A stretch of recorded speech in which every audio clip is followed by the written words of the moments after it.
Yeah, Donna reduced me to a footnote. We all did it together.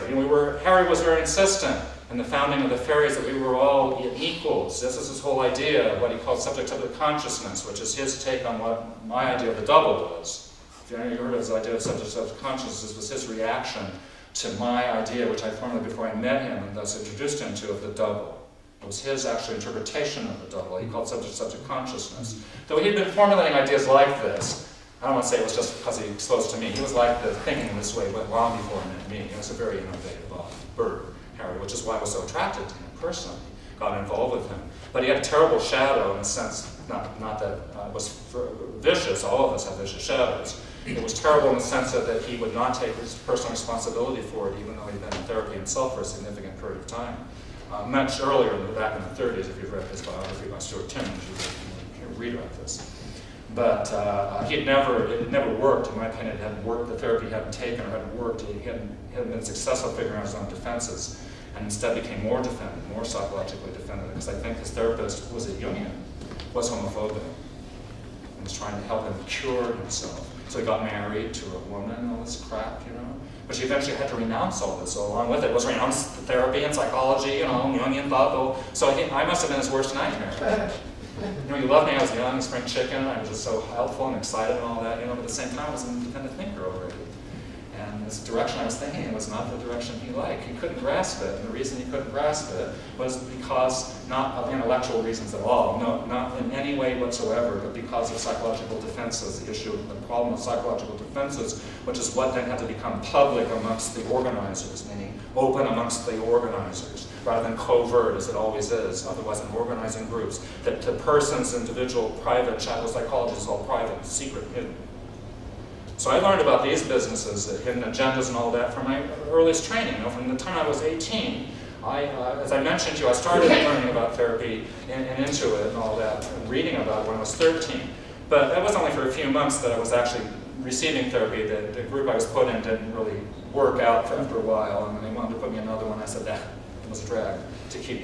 I had my mother take me, drive me. With a 13-year-old, I couldn't go myself. And it was a hassle. I didn't want her to know about it, even though she had to take me. I wouldn't tell her what the reason. So anyway, that petered out. So I didn't go then continuously until I was 18 on my own. Again, on my own.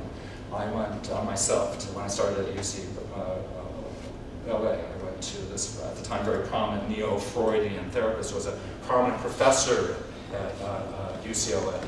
For once-a-week therapy, paid for out of lawnmower money and stuff I would have made during the summer. To begin this process of learning serious inner work, which, by the way, general club meeting after next, I'm going to devote the topic to my sharing about my own personal journey of discovering and practicing gay-centered inner work myself. And it'll be an interesting topic to share with you all, and so much as I thought about it, I could easily, again, fill up volume after volume after volume the more I think about it. The different things that could be subsumed in involvement in terms of stories or situations or aspects or particulars of that as I began to think about it. So I could just even, again, just touch on it. So here, even though I just read the paper and all that, you might have particular reactions or feelings to the paper vis-a-vis. I also want to open up to much wider things. Any thoughts or ideas or considerations or reactions or any type of exchange you might like to have with me vis-a-vis any of the material I've shared or anything else. I'm certainly open to it, willing to entertain it. And we can just see, or anything you might like to share with the rest of the group, as you heard it, or as I'm battling on here, keeping you all a prisoner. Oh, and also, and if you will raise your hand, and I'll pick on you one at a time. If you could please then say your name. Yes. Yeah, I'm David Redmond. First name is fine, thank you. Okay, David. I wonder if you could elaborate a little bit more on the negative side of the partner. Yes. Because I've had a lot of research collaborations with other males yes. who've been very fruitful, but then they deteriorate or disintegrate. And that part of the paper really spoke to me about how things fall apart. And it doesn't seem to be an apparent reason why. And I wondered if this negative side of the partner for being a partner. Are you talking, David, where it seemed like a partnership then becomes like a competition, to reference the competitor? Yeah, it starts out with being very creative and flourishing with many ideas and productive, and then suddenly it starts turning, very dark. And Does that happen to you in some particular? I've had Or it's repeated pattern? Two particular instances, I'm thinking of research partners who then, after 3 years, in one case it was clearly became very competitive. In the other case, I couldn't tease the whole thing apart. So this concept where you talked about the negative side of the partner, yes, especially as a competitor, I wanted to know more about that. Oh, well, I think it's excellent that you could identify these patterns vis-a-vis your colleagues. And that can be useful for you in terms of grasping what's going on and stuff like that.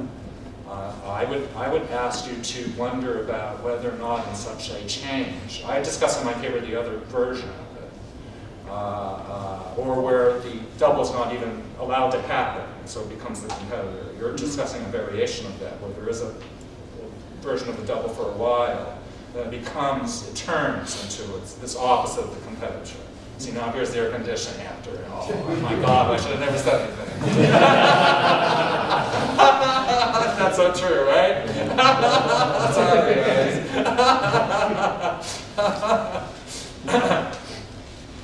But you name an interesting variation of that, which would then have to be interpreted, I would suggest. Just to see the pattern per se doesn't interpret why the one would then change into the other if you don't have some understanding of a causal reason for that, like the kinds that I discuss in the paper. We just have to come up with something that would be compatible with the pattern you're observing. It would, at this point, just be a hypothesis, and then perhaps you could look to see if there's any way to get any evidence about that.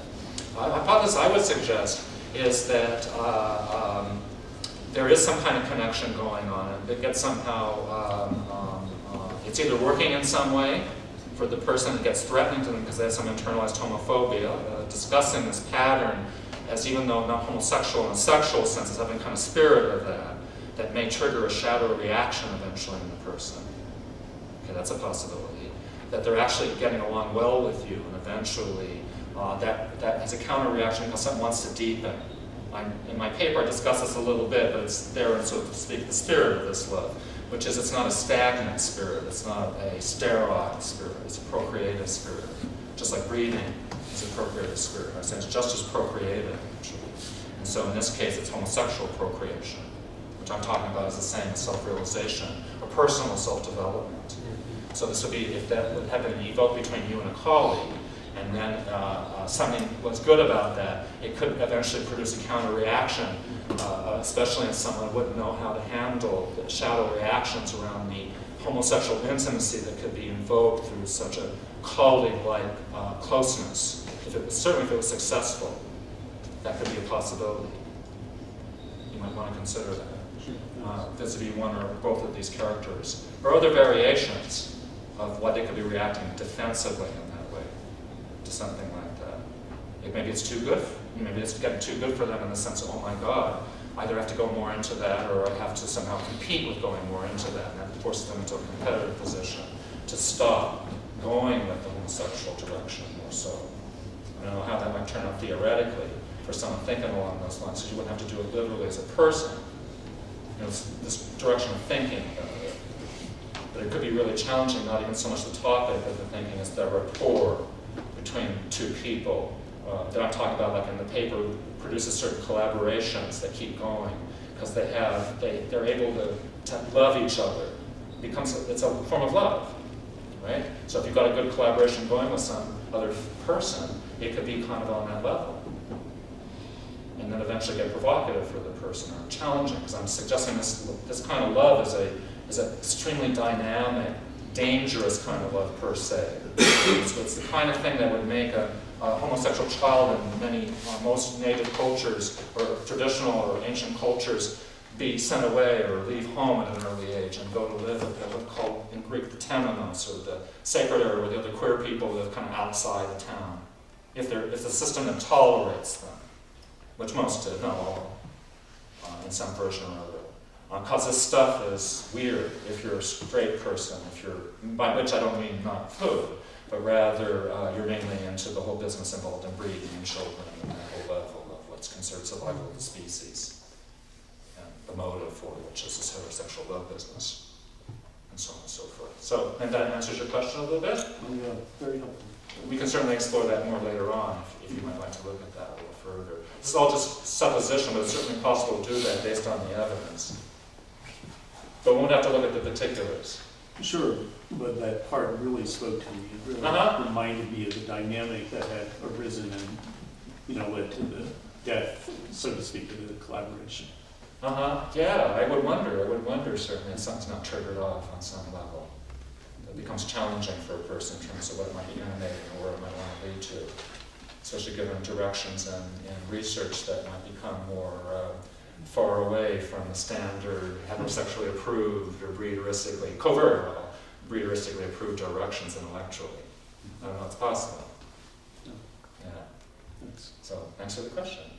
Yes? Mitch, Jason. Yes. I have a historical question, and that is, I'm very excited and turned on by the article you just read. It strikes me that it was published in '76. So what was the reaction, or what kind of provocation, or what happened afterwards? What was the feedback that you got? I mean, what happened? Curious question. Isn't that a curious question? Yeah. One would wonder about that. The very first thing like that ever to appear in any Jungian format of that type, you would think, something, nothing. One tiny little people got one little card of acknowledgement in the mail from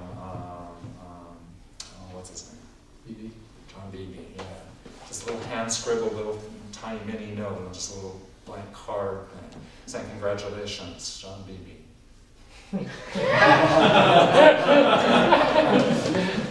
Nothing else. Nothing. This is always the way it's been. It's like people want to go away. Isn't that interesting? Isn't that curious? Nothing. Eventually the paper was republished in 2 different venues. But even from that, nothing, no other reactions. So it was noticed, the paper was noticed in the literature. What were the 2 other venues? Christine Downing edited an anthology in the 90s, I think. She reproduced it, and there was some other thing like that later on. Something like that. But yeah, this is the whole part of it, what's really challenging about wanting to be a gay Jungian. Is that traditionally the Jungians handle gay topics by silence, and running away from it. Starting with Jung, who had various lesbians around him interested in him. He himself had according to one Jungian, a homosexual valence, let's call it. Which was never to be seen from his point of view, as I've discussed with you. So the whole idea of developing a psychological tradition of literature or understanding that comes from a homosexual point of view is what I'm talking about. This had already begun to be developed by various non-Jungian thinkers like Don Clark and so forth. And has since gone on to be developed in humanistic forms, and even psychoanalytic forms, but not in Jungian forms up until recently. And even now, even in the recent Jungian stuff, nothing that we call gay-centered, believe it or not. Even now, even in the San Francisco Jung Journal, the most encouraging of these new venues, even the material in there is not really very gay-centered, even when it discusses homosexuality. There's some. They had a recent issue on gay marriage that has some pro-gay stuff in it, nice stuff, but nothing really ambitious compared to what I just read to you, in terms of being more fundamentally or essentially coming from or about a homosexual point of view. This is still not recognized as a legitimate attitude in Jungian thought.